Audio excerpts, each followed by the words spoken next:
Event for the MA 4th semester students of Political Science Department of Dev Postgraduate College Varanasi.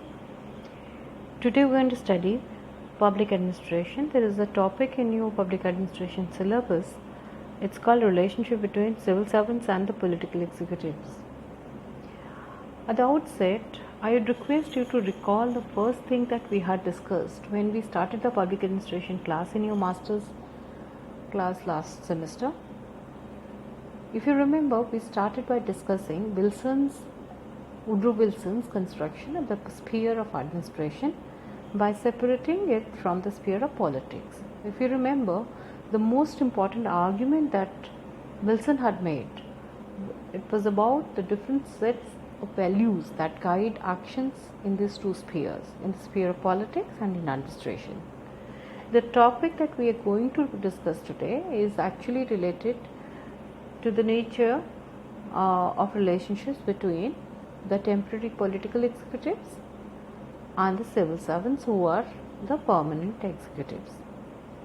The term political executives include ministers of cabinet rank, ministers of state, as well as the deputy ministers, whether at the center or the state, who are in charge of the implementation or execution of laws. Most of them have no training of any sort. Civil servants, on the other hand, are permanent and qualified officers who have gone through proper training regarding the management of organizations, people, as well as the procedure that need to be followed during execution of policies. The basis of relationship between these two groups, the civil servants and political executives, could be seen through these points. First, anonymity and neutrality of civil servants. In a country like India, where citizenship identities take a back seat and primordial identities such as caste, religion become very important, it is very difficult to think of civil servants to be neutral. But neutrality of civil servants is supposed to be the most important thing, most important element of civil servants. Now, in places like India, not only primordial loyalties like caste and religions, but also political ideologies play an important role in this. Desire for better postings, better facilities often take precedence and neutrality is sacrificed. As far as ministers are concerned, in theory, they are supposed to be the people accountable to the general public, since the general public have voted for them. The civil servants are not accountable, are not answerable to the public, since they have not been elected. So the civil servants are supposed to support the decisions of the political executives who have to take the main decision, and the civil servants are to act as advisors in framing the policies, taking responsibility of execution of the policies. It is generally taken that civil servants, along with the political masters, must ensure that benefits are received by all sections of the society without any partiality. It is here that a degree of difference of opinion begins to emerge between the political executives and the civil servants. Whatever the shape of legislation, ministers and their cohorts expect that whereas their opponents will feel the heat of implementation, their supporters should be spared of everything except which personally benefits them. Since the political masters have control over appointment, postings, transfers, as well as demotions, suspension of civil servants, the civil servants always remain dependent on the will of the political masters. There are several reasons for cooperation between these two kinds of executives becoming less day by day. Let's try to understand the phenomenon. The cooperation between political and permanent executives depends upon the societal consensus of the goals pursued. This is the advantage of some of the Western capitalist societies where there is considerable consensus on the goals of development. There is also a certain degree of homogeneity in the social formations. This gives an added advantage to those systems, Western systems. In other words, the conditions existing in society provide the base for a better pattern of relationship between political and permanent executive. In societies like India, where the consensus on development goals is yet to be achieved, there are bound to be certain problems.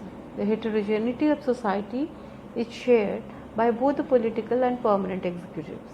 The political executives, in the absence of consensus on development and absence of socio-political homogeneity, are subjected to political uncertainty. The absence of long-range view of society weakens the ideological base. This in turn leads to a lot of ambiguity in policy preferences. This leads to what has come to be popularly known as ad hocism. Ad hocism cannot provide direction to the permanent executive. On the contrary, political processes start occupying even the technical and managerial space. This leads to narrowing down of distinction between the political executive and the permanent executive, and this often leads to strain in relationship between the two. The conflict between these two executives also emanates from the kind of historical process and socio-economic development that society goes through. Historically speaking, permanent executive during the colonial period not only performed the administrative role but also performed the political roles. In fact, during the colonial phase, these two functions converged to a point that to make a distinction between the two would be difficult. It was the anti-colonial movement aiming at political power for elected representatives which led to the demarcation of the roles. While the freedom movement presented the aspirations of the people, bureaucracy appeared to be a counterforce. Thus, the political elite had its own doubts and suspicion. The bureaucratic elite, deeply rooted in the colonial administrative culture, had an exaggerated view of themselves. They suffered from ego and arrogance. The achievement of freedom should have resulted in redesigning the whole bureaucratic system so as to make them fit to perform the new tasks. But the political elite hesitated to recast the system. With the result, the bureaucracy, which was used by the colonial masters against the freedom fighters, was the very same instrument which the political elite of independent India had to depend upon. The differences embedded in the historical process rendered cordiality between the two branches very difficult. There is also another dimension that needs to be discussed. The social origin of political administrative elites in India present a difference. While both the elites do not come from large masses, they differ in their middle class origins. The political elite have got to be relatively more heterogeneous than the middle and higher level administrative functionaries. While a bulk of members of the political executive, particularly at the state level, have been drawn from the rural and agricultural background, the top and the middle level administrators are from the urban middle and upper middle classes. These differences are manifest in their style of living, mode of communication, ways of looking at things and their mannerisms. Thus the differences get preserved and accentuated. Although the character of bureaucracy has been changing, it has been changing rather slowly. The nature of political elite is also undergoing change. Yet, one cannot say that they are comparable or identical. In other words, the urban industrial middle class on the one hand and the rural agrarian upper middle class strata on the other dominate the permanent and political executives respectively. So the relationships are also partly shaped by these factors. There are also institutional mechanisms which accentuate or widen the areas of conflict. The political institutions normally are empowered with greater discretion and flexibility. They have to be relatively more responsive as they are in constant touch with the social system. The political executive in parliamentary system of government takes even the legislature for granted. In a number of instances, they take the decisions to the legislatures or parliament only for ratification. In fact, in the parliamentary form of government, the initiative does not rest with the legislature. The whole process is reduced either to ratification or rejection of what has been brought before the legislative houses. Thus, the political executives have become quite strong. In fact, it is observed that parliamentary governments over a period of time have become cabinet systems of government, which in turn are turning into prime ministerial governments. Thus, the executive branch has appropriated the powers of legislative organs and become quite powerful. Now, the areas of potential conflict in practical terms come with the violation of neutrality. In most cases, in places like India, we hardly find any civil servant, though it would be an exaggeration to say that none of them are like this. It's very difficult to find civil servants who are completely neutral.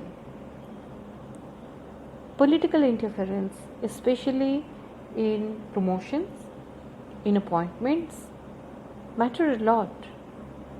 We have known many civil servants. They have been in news in the media who have suffered because of their stance that they have taken, constitutional stance that they have taken. There is always a fear of transfer, of demotion, of suspension that remains in the minds of the civil servants. So, how can we ensure better relationship between these two groups? First of all, there needs to be a focus on goals rather than personal profit, and that stands true for both the groups. Second, autonomy of civil servants also need to be ensured through, though not totally. Since the political masters, the political executives are accountable to people, so we cannot make civil servants completely autonomous. Yet there is a need to make them autonomous as far as, or semi-autonomous as far as their appointments, new postings, transfers, suspensions are concerned. Finally, there is a strong need to evolve a framework of responsibility and accountability.